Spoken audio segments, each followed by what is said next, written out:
저 안에 사랑하는 성도 여러분, 지난 4월 20일은 장애인의 날이었습니다. 여러분, 이 장애인의 날이 어떻게 시작이 됐는지 아십니까?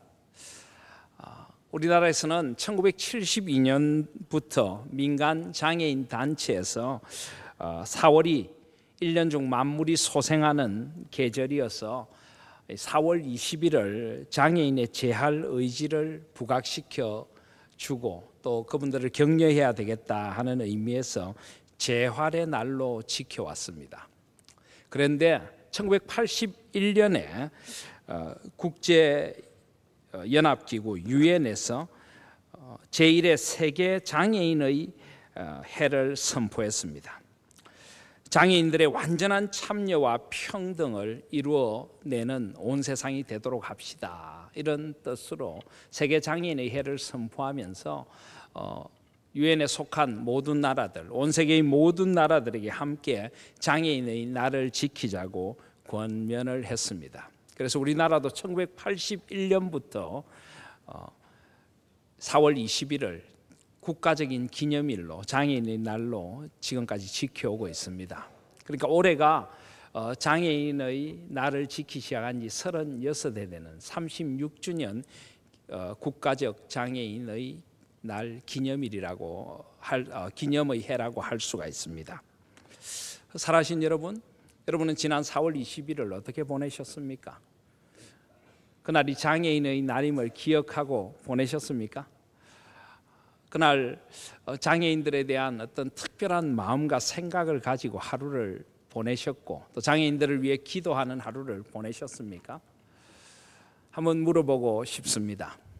이 장애인의 날을 기념하게 된 이유는 무엇보다 먼저 장애인들을 격려하고 축복하기 위한 것입니다.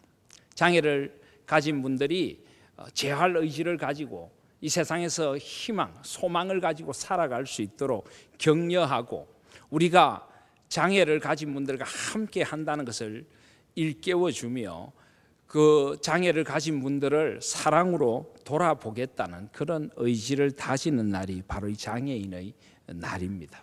그리고 우리도 우리의 삶의 자리를 돌아보면서 어떻게 우리가 장애인들과 더불어 살아가는 세상을 이루어갈 것인가 하는 각오를 다지고 우리가 장애인들에 대한 충분한 배려를 하고 있는가를 하나하나 점검해 보는 날로 이 장애인의 날을 지키기를 원했습니다. 여러분, 그런 뜻깊은 날로 4월 20일을 보내셨나요?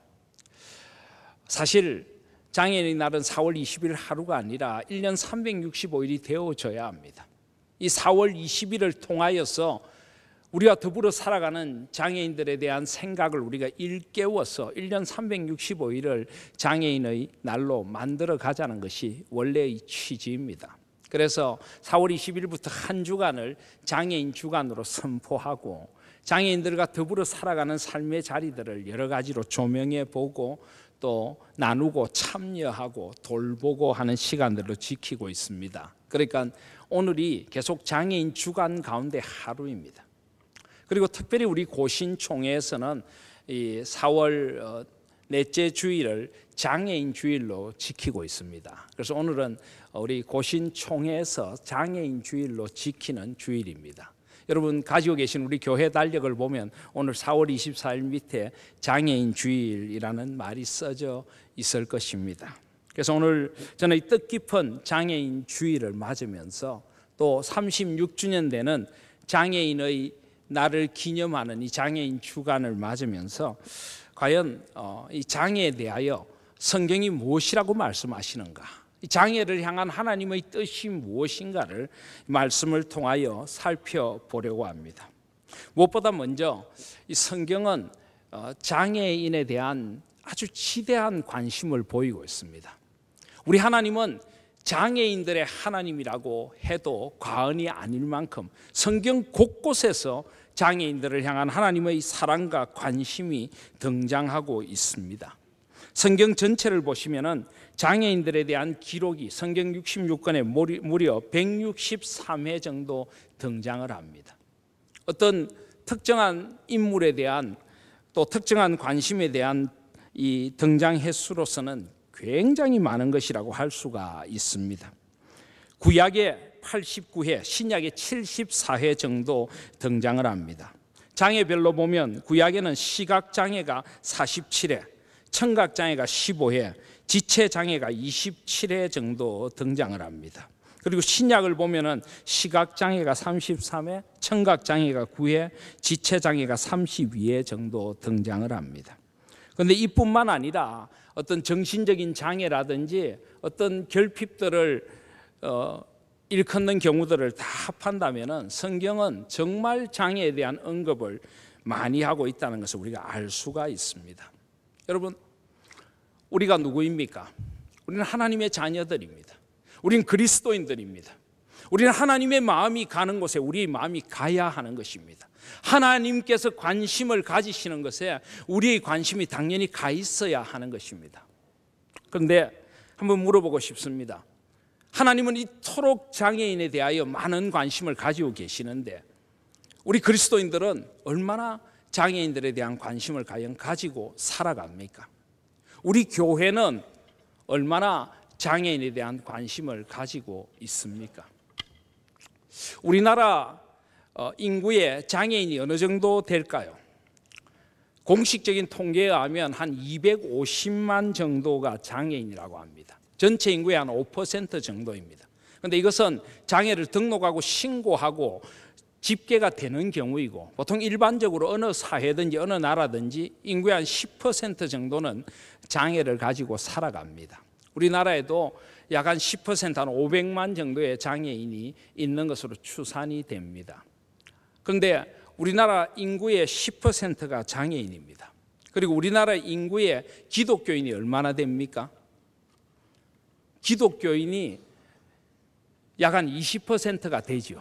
뭐 통계에 여러 가지 차이들이 있고 요즘 기독교인들이 많이 감소했다고 하지만 일반적으로 한 20% 정도, 우리나라 전체 인구의 20% 정도가 기독교인으로 알려져 있습니다. 그런데 여러분, 이 우리나라 인구의 전체 인구의 20%가 장애인인데 비해서 우리나라 전체 장애인의 기독교 인구는 얼마 정도 될까요? 5%를 넘지 않습니다. 굉장히 장애인들의 복음화율이 떨어지는 것입니다. 그 이유가 무엇일까요? 그것은 바로 교회나 그리스도인들의 관심의 부재도 큰 축을 차지하고 있다고 할 수가 있습니다. 물론 우리 사회가 가진 편견이나 잘못된 생각들도 복음의 길을 많이 막고 있습니다. 저는 오늘 주신 말씀을 통하여서 하나님께서 도대체 이 장애에 대해서 우리가 교회가 그리스도인들이 어떤 마음을 가져야 되는지 그것을 꼭 한번 나누어 봐야 되겠다는 생각을 그래서 하게 된 것입니다. 무엇보다 먼저 이 장애에 대하여 예수님께서는 무엇이라고 말씀하십니까?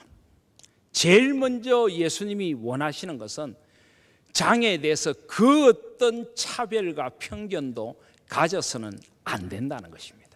그 어떤 차별과 편견도 장애인에 대하여 가지는 것은 죄라고까지 지금 말씀하고 계신 것입니다. 오늘 9장 1절에 보시면은 예수님께서 길을 가실 때 날 때부터 맹인된 사람을 보십니다. 시각장애인이죠. 그런데 2절에 보시면 제자들이 물어 이르되 랍비여 이 사람이 맹인으로 난 것이 누구의 죄로 인함이니까? 자기니까 그의 부모이니까? 제자들은 이렇게 묻습니다. 왜 이 사람이 날 때부터 맹인이 되었습니까? 이게 자기 죄 때문입니까? 아니면 부모가 잘못해서 그렇게 된 것입니까? 라고 묻습니다.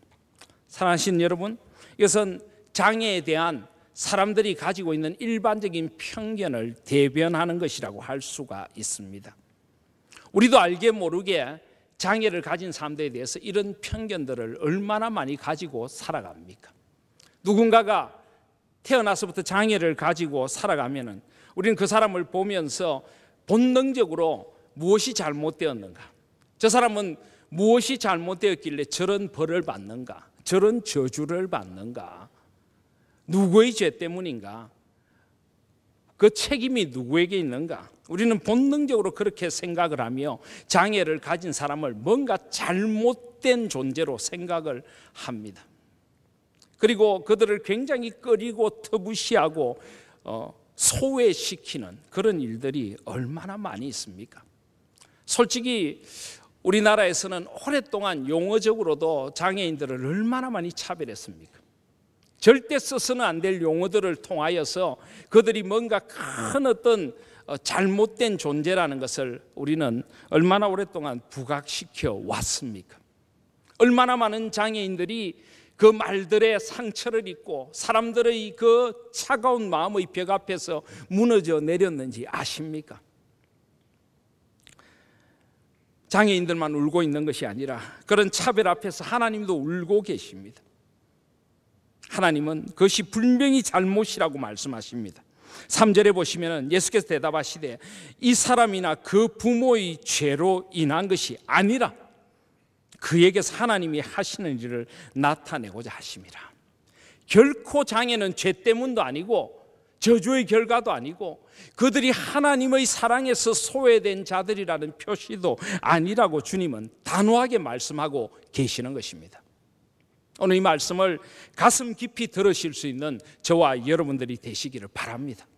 혹시라도 우리 마음속에 장애에 대한 편견이나 차별이 있다면 이 말씀 앞에서 온전히 그 마음을 드러내고 그 마음을 온전히 없앨 수 있는 저와 여러분들이 되시기를 간절히 소원합니다.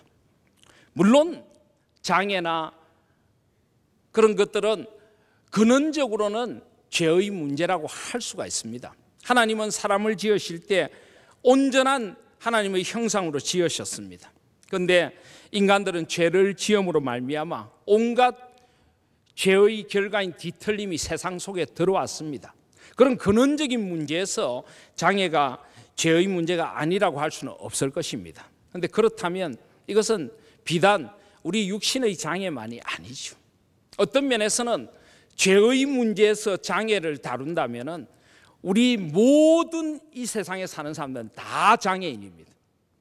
다 하나님으로부터 죄로 말미암아 비뚤어진 영적인 장애인이라고 할 수가 있습니다. 그런 그 영적인 문제를 우리가 전제로 하고 장애를 가지고 태어난 사람들을 결코 잘못된 존재거나 죄의 문제라고 할 수 없다는 것입니다. 물론 또 성경적으로 볼 때 죄 때문에 장애가 생기게 되는 경우도 있긴 있습니다. 예를 들어 이스라엘의 사사였던 삼손 같은 경우는 끊임없이 하나님의 말씀을 불순종하고 그의 탐욕을 쫓아 나아갔을 때 결국 그는 두 눈이 뽑히는 시각장애인이 됩니다. 시각장애인이 되었어야 그는 주님을 온전히 만나게 됩니다. 이런 죄의 결과가 전혀 없는 것은 아닙니다. 그러나 일반적으로 장애는 절대 죄의 결과도 아니고 하나님으로부터 거절된 존재의 결과도 절대 아닌 것입니다. 특별히 선천적인 장애, 태어나는 순간부터의 장애는 우리가 알지 못하는 하나님의 섭리와 뜻이 있는 것입니다. 여전히 장애는 힘들고 아픈 것이고 사람에게 깊은 좌절과 슬픔을 가져주는 것인 것은 사실입니다만은 그러나 우린 절대 그 장애를 죄와 결부시키거나 하나님의 사랑에서 소외된 것이라고 정죄해서는 결코 안 된다는 것입니다. 장애인들도 여전히 하나님의 형상으로 지음받은 존재이고 하나님의 사랑 안에 있는 존재라는 것을 잊지 마시기를 바랍니다. 성경은 이 장애인에 대하여 끊임없이 하나님의 관심을 보여주시고 장애인을 향한 하나님의 사랑을 보여주고 계십니다. 레위기 19장 14절을 보시면 너는 기먹은 자를 저주하지 말며 맹인 앞에 장애물을 놓지 말고 내 하나님을 경외하라 나는 여호와이니라 라고 말씀합니다. 기먹은 자를 저주하지 말라는 것입니다. 맹인 앞에 장애물을 놓지 말라는 것입니다. 이것이 바로 하나님을 경외하는 것이라고 합니다. 나는 여호와니라. 나는 기먹은 이도 지었고 맹인 시각장애인도 지은 청각장애인도 지은 하나님이라고 말씀하시는 것입니다. 이 말씀을 표준 세번역은 이렇게 번역하고 있습니다. 듣지 못하는 사람을 저주해서는 안 된다. 눈이 먼 사람 앞에 걸려 넘어질 것을 놓아서는 안 된다. 너는 하나님 두려운 줄을 알아야 한다. 나는 주님이시다. 그렇게 번역하고 있습니다. 하나님 두려운 줄 알아야 된다는 것입니다. 장애를 가진 분들도 하나님이 똑같이 우리와 같은 하나님의 형상으로 지어준 분들이고 하나님의 사랑의 존재이고 그들을 조금이라도 차별하거나 편견을 가지고 대하거나 소외된 존재로 대하는 것은 하나님 앞에 죄라고 하나님은 분명히 말씀하고 계시는 것입니다. 사랑하신 여러분, 그러므로 우리 그리스도인들, 하나님의 자녀들은 장애에 대해서 어떤 편견이나 차별도 가져서는 안 됩니다. 용어에서부터 마음 하나하나에까지 우리는 똑같이 장애를 가진 분들을 대하는 마음이 필요한 것입니다. 그래서 제가 몇 번 그런 말씀을 드렸습니다마는 이 장애인, 정상인 이런 용어도 써서는 안 됩니다. 아니 도대체 장애인들과 반대되는 개념이 왜 정상인입니까? 육신의 장애가 없으면 정상입니까? 뭐가 정상이란 말입니까? 육신의 장애를 가진 분들은 그럼 비정상이란 말입니까? 뭐가 비정상이란 말입니까? 정상이냐 비정상이냐 하는 것은 그렇게 구분 지을 수 있는 것이 아닙니다. 하나님 앞에서 우리는 어떤 면에서 다 장애를 가지고 있는 존재라고 해도 과언이 아니고 또 각각 다르게 지음받은 것처럼 어떤 이들은 장애를 가지고 지음받은 존재도 있다는 것을 우리는 잊지 말아야 하는 것입니다. 그래서 우리는 장애인, 정상인에 대한 용어 대신 장애인, 비장애인이라는 용어를 씁니다. 장애인들을 중심으로 해서 장애인과 비장애인이라고 하는 용어를 씁니다. 사실 그런데 이 용어도 어떤 면에서는 저는 바람직한 용어는 아니라고 생각을 합니다. 오히려 이 장애인이라고 하는 이 개념 자체가 좀 더 바뀌어져야 되지 않을까 하는 생각을 하게 되는 것입니다. 유엔이 제정한 장애인 권리 선언을 보면은 장애인이라는 개념을 이렇게 정의하고 있습니다. 장애인이라는 개념은 선천적으로나 후천적으로나 신체적 능력이나 정신적 능력에 결함이 발생함으로써 자신 스스로 개인 생활이나 사회생활을 정상적으로 영위할 수 있는 필요 조건을 전혀 갖출 수 없거나 부분적으로 갖출 수 없는 모든 사람을 의미한다라고 합니다. 어떤 면에서는 장애인이라고 하기보다는 신체적으로나 정신적으로 좀 더 많은 도움이 필요하고 좀 더 우리의 돌봄과 배려가 필요한 그런 이들이라고 사실은 우리가 생각해야 한다는 것입니다.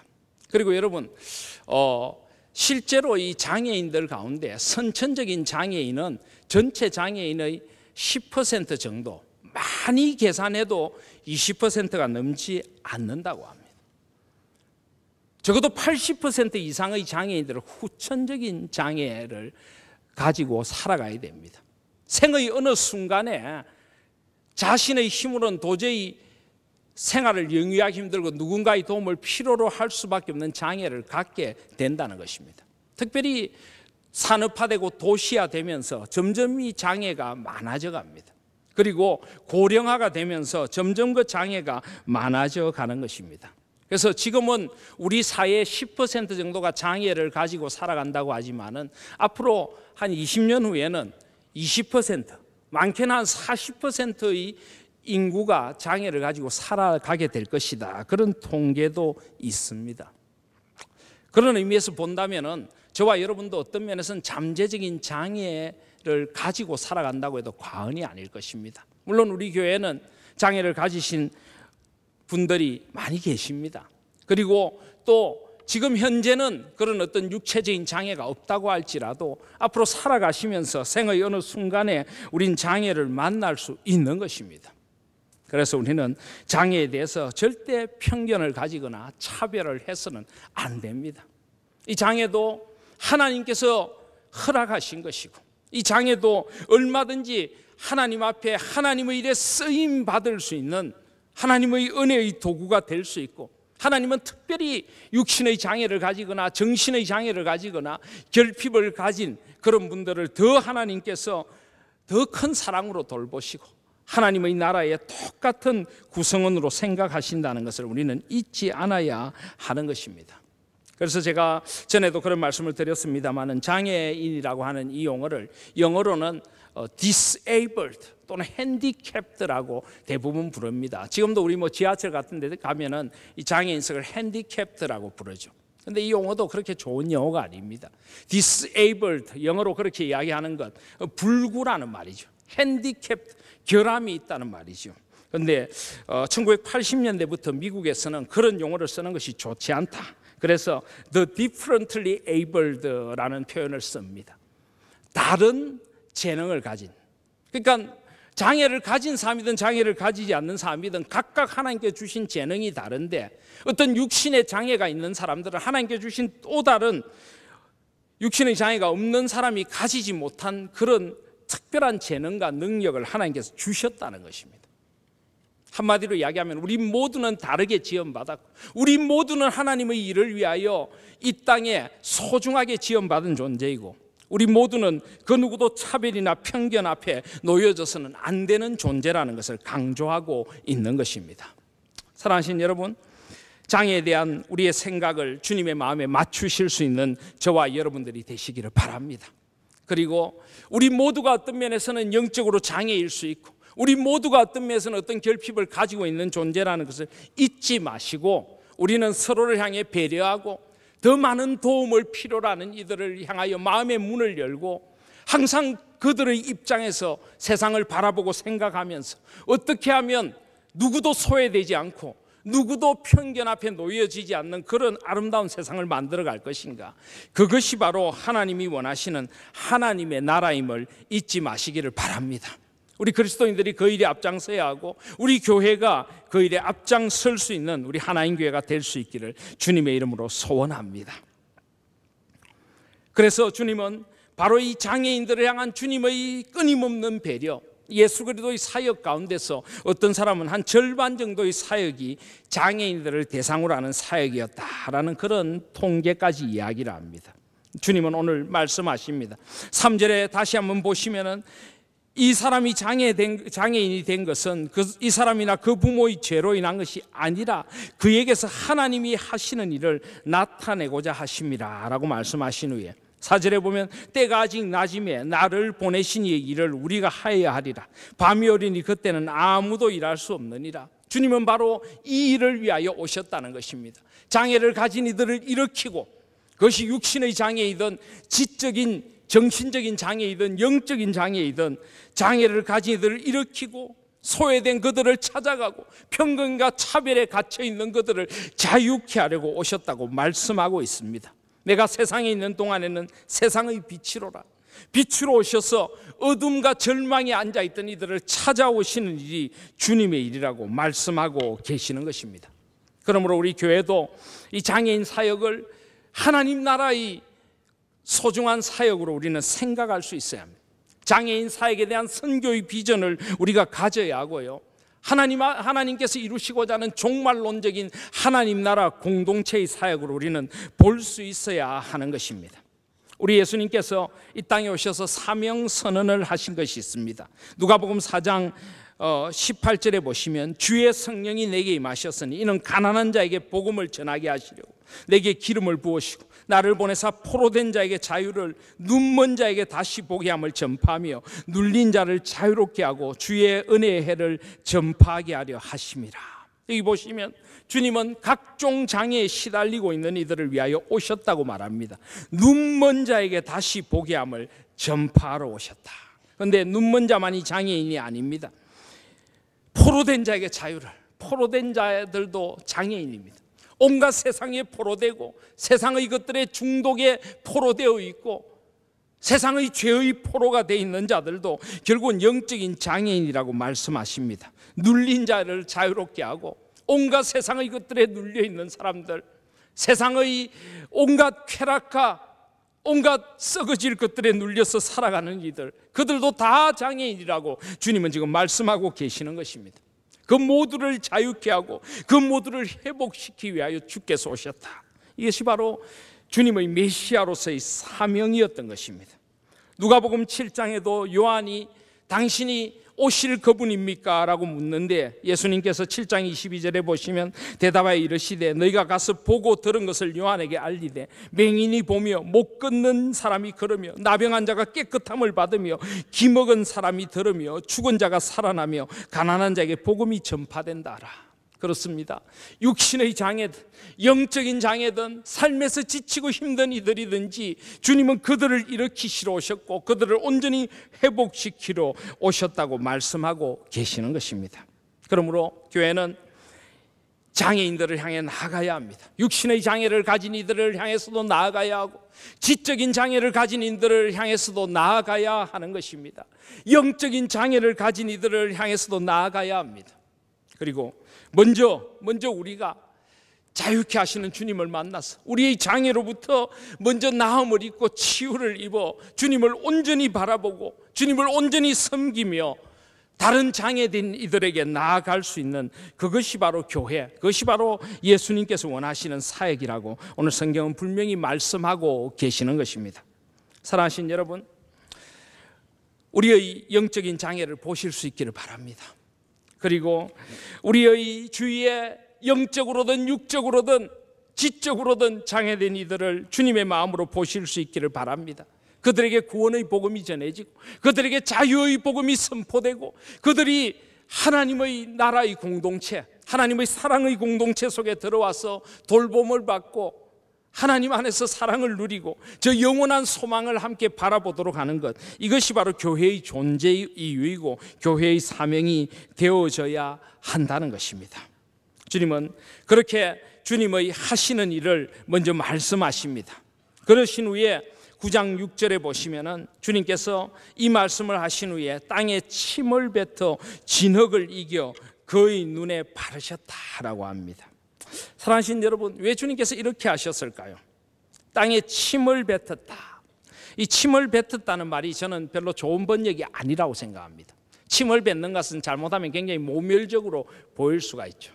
침을 발랐다는 표현이 더 맞을 것입니다. 그리고 진흙을 이겨 그의 눈에 바르셨다라고 합니다. 왜 그렇게 하셨을까요?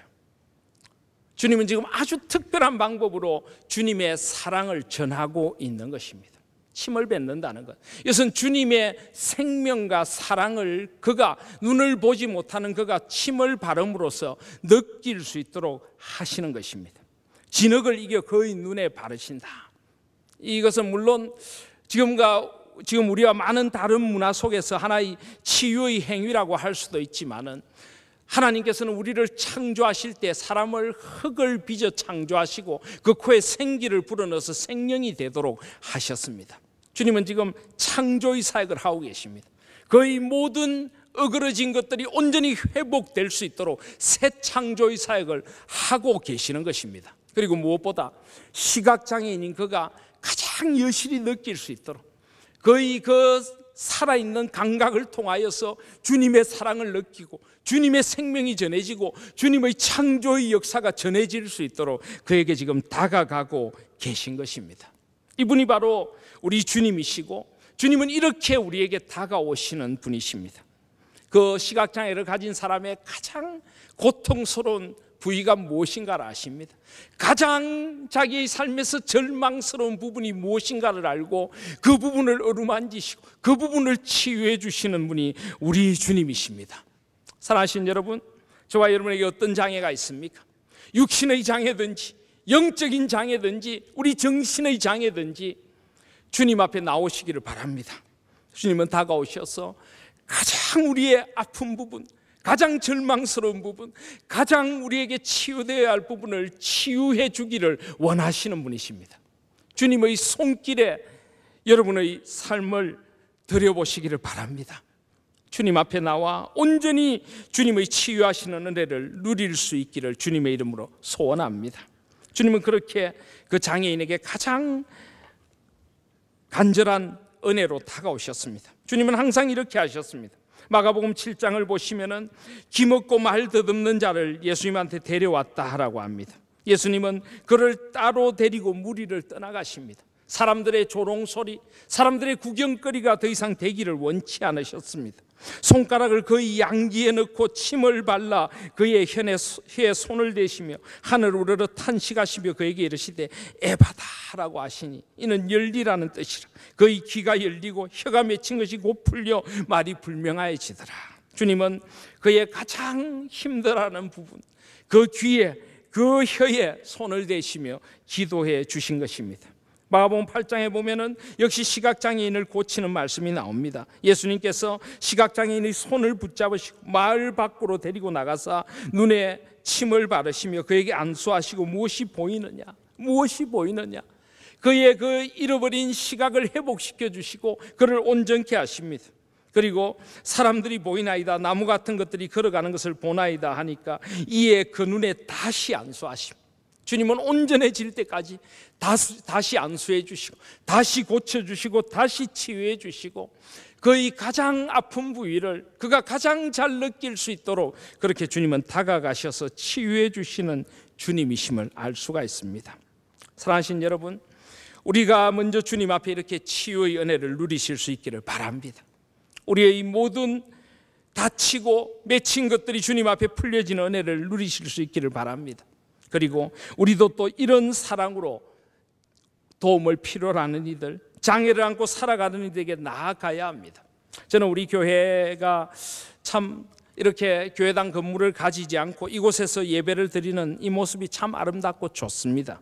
그런데 한 가지 조금 마음이 아픈 것은 우리가 속해 있는 이 덕마루관의 위치가 장애를 가지신 분들이 접근하기가 참 힘이 듭니다. 얼마 전에도 그 장애를 가지시고 이 휠체어를 이용하셔서 전동 휠체어 같은 것을 이용해서 교회로 올 수밖에 없는 분이 우리에게 등록을 한 적이 있는데 올라오는 것이 너무 힘들어서 결국 계속 교회를 나오지 못하고 계십니다. 뭐 어르신들도 우리 교회당에 올라오는 것이 쉽지 않지요. 우리가 가진 여건이나 환경이 어쩔 수 없지만은 참 그것이 마음이 아픈 것은 사실입니다. 언제나 장애를 가진 사람들과 장애를 가지지 않은 사람들, 육신적인 장애를 가진 사람이든 영적인 장애를 가진 사람이든 결핍을 가진 사람이든 우리가 함께 모여서 주의 나라를 이루고 함께 예배를 드리는 것이 하나님의 소원인 것입니다. 그런데 우리가 현실적으로 그렇게 할 수 없다면 우리는 다가가야 합니다. 우리는 장애를 가진 이들에게 하나님 교회의 이름으로 그리스도의 사랑으로 다가가야 하는 것입니다. 그들이 가장 필요로 하는 것이 무엇인가? 그들이 가장 아파하고 힘들어하는 부분이 무엇인가?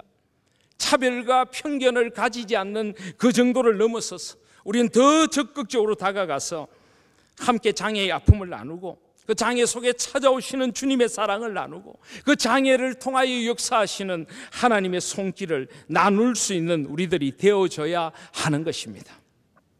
저는 제가 전에 섬기던 교회에서 장애인 부서를 만들어서 지적 발달 장애인들 한 60여 명을 섬긴 적이 있습니다. 이 한 60여 명 되는 우리 아이들부터 청년들까지 이 시각장애를 가진 분들이나 청각장애를 가진 분들은 그래도 함께 모여서 예배를 드릴 수 있지만은 지적 발달 장애를 가진 우리 사람들은 누군가의 도움이 절실히 필요합니다. 부모들이 아이들을 돌보다가 굉장히 지쳐 있습니다. 그래서 아이들이 학교를 가는 월요일부터 금요일까지는 학교에서 돌봐주지만은 토요일은 교회에서 아이들을 돌봐주고 아이들을 위한 그런 장애인 학교를 했습니다. 그리고 주일에는 함께 예배를 드리고 교회에서 모든 행사를 그 아이들과 전부 함께 했습니다.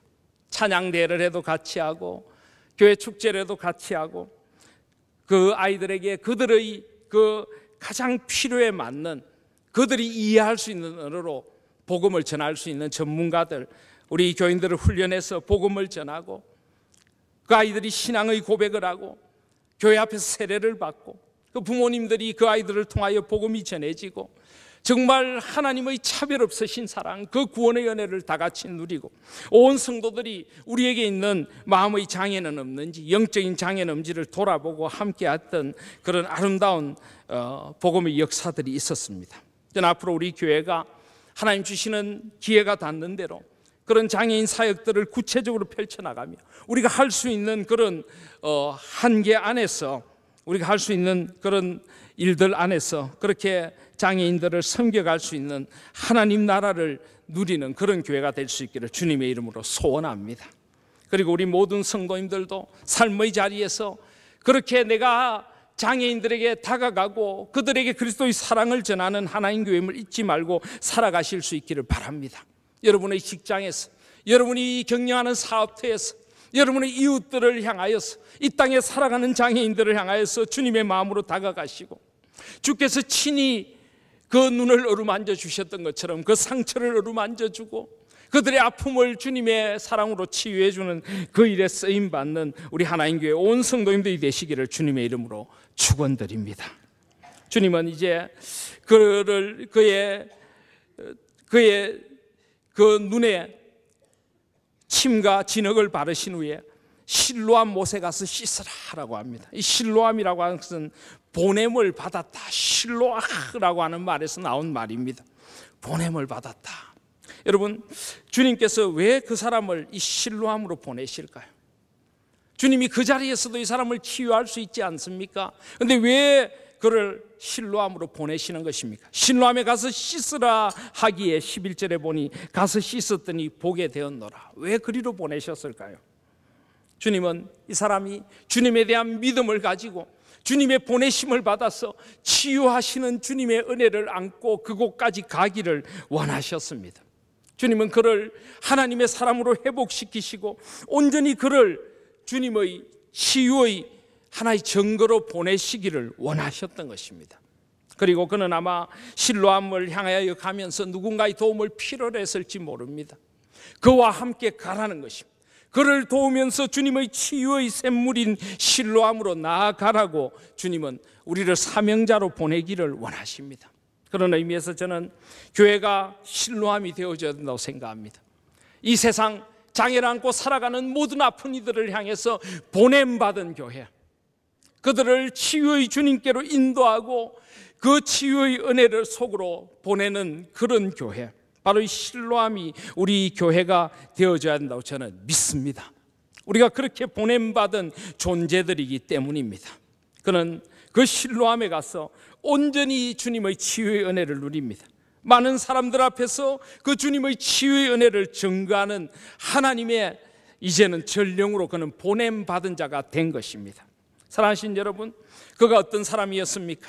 8절에 보면은 그가 거린이었다, 구걸하던 자다 하는 것을 알 수가 있습니다. 그는 생의 절망을 살아가던 사람입니다. 이 장애인들은 어쩔 수 없이 경제적인 어려움을 가지고 살아갑니다. 아무리 우리나라가 요즘 사회복지가 많이 진척이 되어서 장애인들에 대한 여러 가지 배려들이 있다고 하지만은 여전히 장애인들은 대부분 경제적인 어려움을 안고 살아갈 수밖에 없습니다. 이 무한 경쟁 세상 속에서 경쟁에서 이길 수가 없고 소외될 수밖에 없는 것입니다. 그는 그렇게 소외되어 있던 존재였습니다.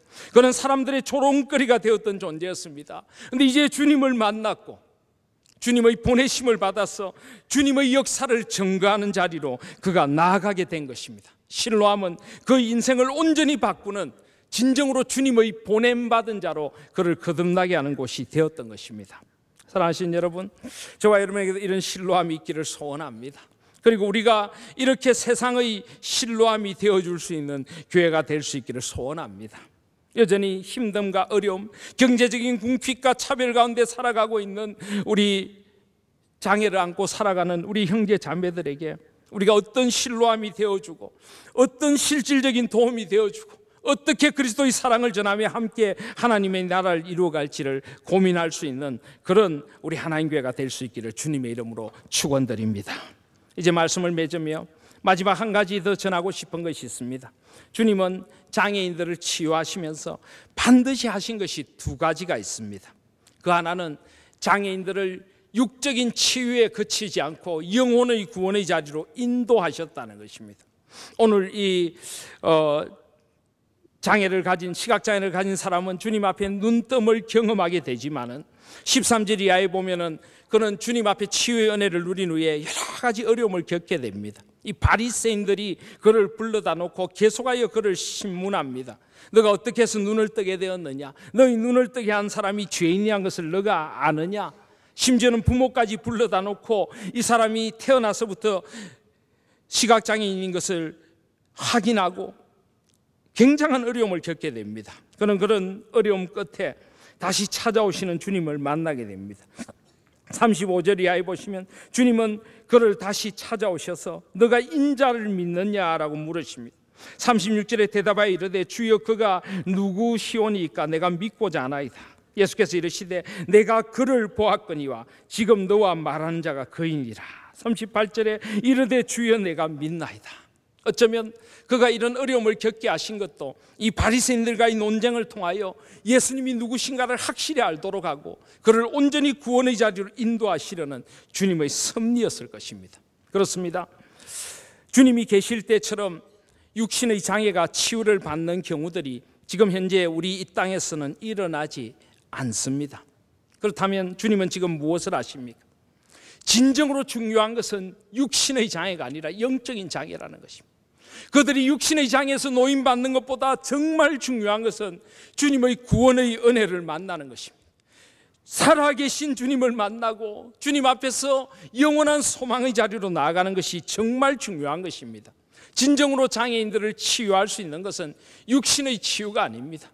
하나님의 사랑이고 하나님의 구원이고 저 영원한 나라에서 어떤 장애도 없는 그곳에서 영원한 소망의 찬양을 부르며 살아갈 그 소망이 진정한 소망이고 진정한 치유인 것입니다.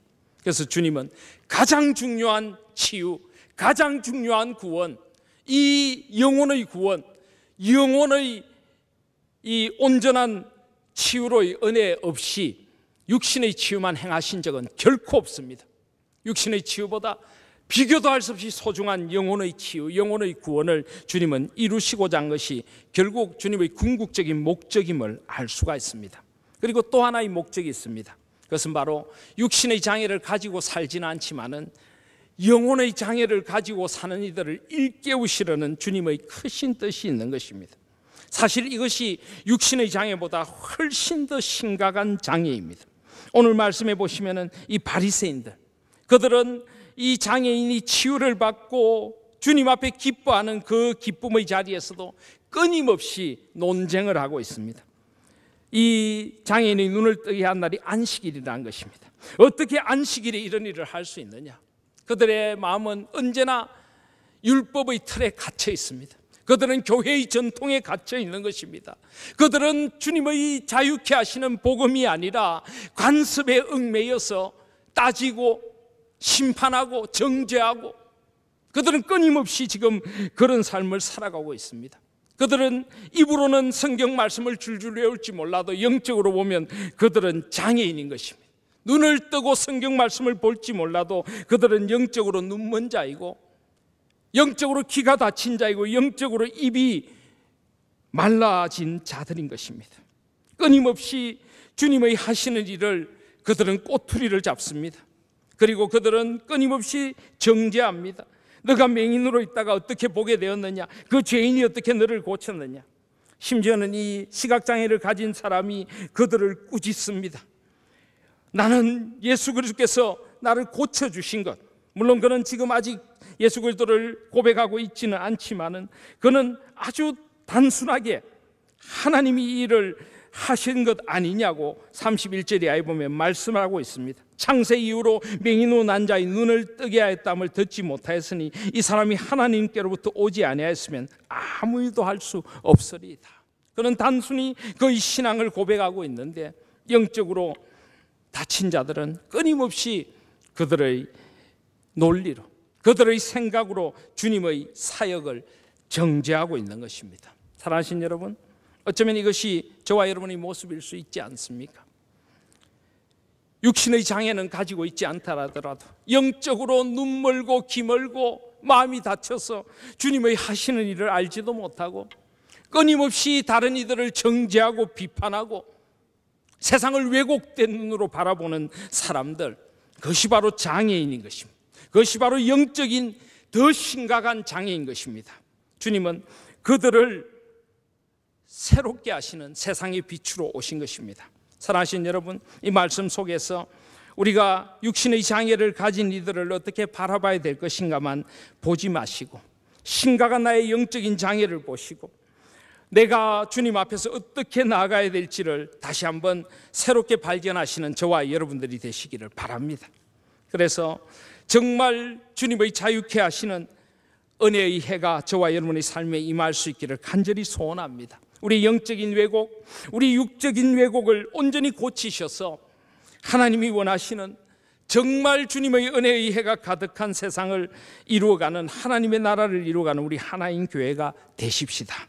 오늘 이 장애인 주일을 맞으면서 우리의 비뚤어진 눈과 마음을 새롭게 하시는 주님 앞에 나와서 우리 온갖 장애들을 온전히 치유받고 주님을 온전히 바라보시며 마음껏 주님을 찬양하고 하나님 나라의 소명을 살아가실 수 있는 저와 여러분들이 다 되시기를 주님의 이름으로 축원드립니다. 아멘. 우리 기도.